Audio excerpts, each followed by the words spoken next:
안녕하십니까. 주식 클래스. 네, 내일 정시입니다. 오늘 5월 2일 정시인데, 반도체 양매수. 야, 근데 이거보다 밑에 눈이 먼저 좀 들어오죠. 힘 빠지는 배터리. 어디 가서 지워버렸네. 힘 빠지는 배터리, 돈은 어디로 이렇게 했는데, 확실하게 이제 이런 부분은 배터리 쪽에서 자금이 조금 늘어지는 걸 볼 수가 있습니다. 그래서 이제 주간 정시에도 가끔 말씀드렸던 돈이고, 과연 이 돈이 결론부터 좀 보면 제가 보는 관점에서는 잘잘하게 여기저기로 상계됩니다. 그러니까 집중적인 매수세가 좀 퍼지는 거죠. 그래서 그런 관점인데 반도체 양매수라고 이렇게 좀 풀어봤는데 한번 좀 보도록 할까요?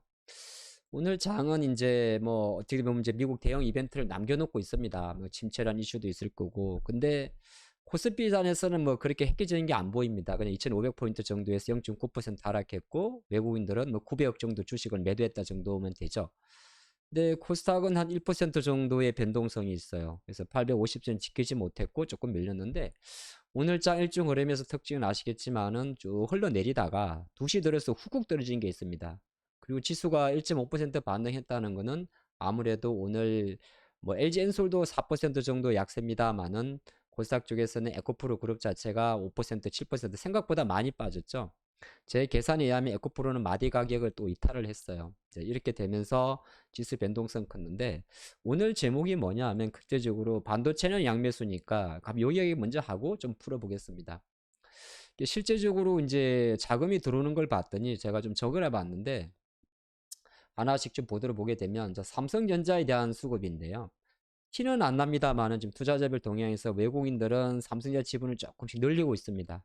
예, 늘리고 있어요. 많이 튀지는 않습니다만 삼성의 주가가 최근 한 달 동안 플러스 마이너스 4% 정도의 변동성을 보이고 있고 또 두 번째는 하이닉스는 사실 하이닉스는 외국인들은 조금 최근에 팔았다가 다시 연기금을 사고 있었는데 이쪽으로 티는 안 나게 좀 사고 있습니다. 근데 이는 대형주고 근데 장 관점에서 이제 한미 반도체 같은 종목들은 사실 안 가는 거 아닌가 했었는데 수급을 보면 막 이틀 연속 외국인이 한 80만 주, 기관도 엄청 세게 들어오죠.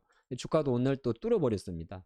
예, 그러면 이것 봐라. 사실 이제 우리가 이제 시세 반응이 되니까 22,000원은 2만원 한 달 정도 계속 보다가 오늘 거래실에서 뚫어버렸어요. 그럼 이거는 우리가 좀 시세에 반응한 입장에서 놓치면 안 되죠. 왜 그러냐면 뚫었지만 종가 기준으로 최고가입니다. 다시. 그래서 이쪽으로 들어왔고 종목 조금 더 볼게요.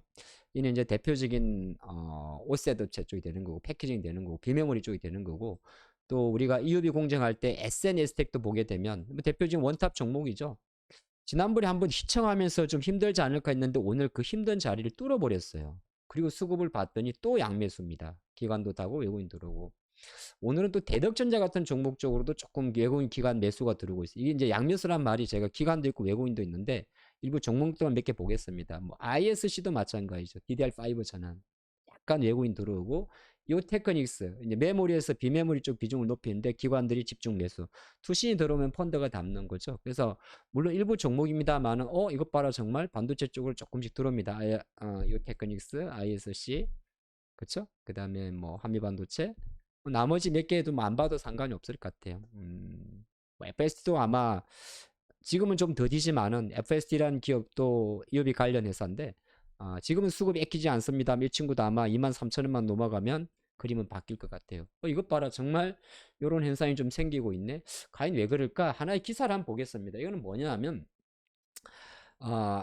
대표적인 칩 메이커 미국 AMD가 4나노 물량을 삼성전자로라는 건데 여기 코너라는 사람이 있죠. 이 사람이 이제 IT 칩스라고 이야기하는데 사전 정보 유출자라고 이야기를 합니다. 근데 이 사람이 이제 의견에 따르면 AMD signed to use 삼성 파운드리 4나노니까 AMD가 칩 메이커 AMD가 삼성의 4나노 물량을 삼성전자가 가져갈 수 있지 않겠느냐고 이 트윗한 거죠. 5월 1일 날 이렇게 한 건데 AMD 같은 경우는 전체 매출의 10% 정도가 대만의 TSMC가 담당을 하고 있습니다. 담당을 하고 있고, 그러니까 TSMC 입장에서는 주요 또 매출처죠.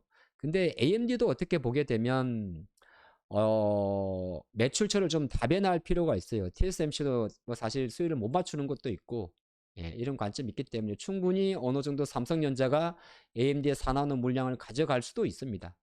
여전히 지금 글로벌 기준으로 볼 때 22년도 상반기 기준으로는 우리가 파운드리 쪽에서 대만의 TSMC와 삼성의 격차는 좀처럼 좁혀지고 있지는 않습니다. 대만의 TSMC는 여기 보면 58% 정도의 MS를 갖고 있고 삼성은 여전히 열심히 하고 있습니다만은 15.8%. 밑에 있는 UMC나 글로벌 파운드리는 별 볼 필요가 없을 것 같고요. 어쨌든 삼성의 먹거리고 삼성의 기술이고 삼성의 미래는 결정적으로 파운드리 부분을 키우게 되는 거고 이거는 이제 어떻게 보게 뭐 그렇게 전방산업과는 상관이 있습니다만 메모리만큼은 덜하지 않겠습니까? 그리고 삼성의 이제 기술적인 관점에서는 지금 이 AMD의 4나노 물량을 4나노 정도는 삼성전자 지금 작년도 초에 평택 3나노 아직 완전 100% 수준이 아닙니다만은 진행하는 비즈니스 로드맵을 놓고 보면 지금 4나노 2세대 정도가 거의 뭐 올해 초에 이제 진행이 좀 양산 시점이 좀 이래 예상이 되고 3나노 1세대가 근데 이거는 제가 알기로는 작년 6월이라고 합니다만은 수율까지는 잘 모르겠어요. 이제 4나노 3세대가 뭐 올해 상반기 정도니까 어떻게 보게 되면 이제 숫자가 작아질수록 더 미세 공정이 되는 거죠. 그게 이제 제너레이션이 좀 붙어 있는 것 같아요.